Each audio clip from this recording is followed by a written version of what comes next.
Mám to tu rada, milujem to tu, je to moje bydlisko.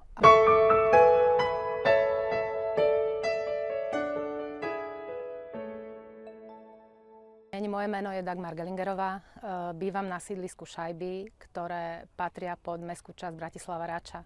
Ako dobre vieme, mestská časť Rača sa skladá z 3 obvodov. Rače, Krasňan a z Rendezu, ako ho familiárne nazývame. Nachádzame sa teda na Rendezi.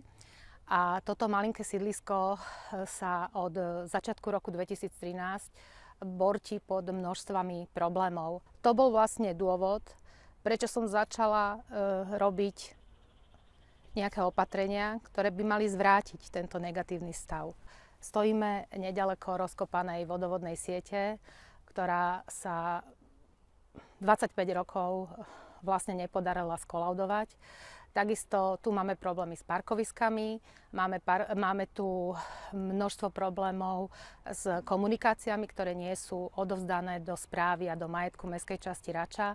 A takisto bojujeme s likvidátorom, ktorý nám uvedené pozemky, kde práve stojíme, neustále dráži. Ja som obyčajná občianska kandidátka, ktorá sa už na tento stav nedokázala ďalej dívať a rozhodla som sa priložiť ruku k dielu.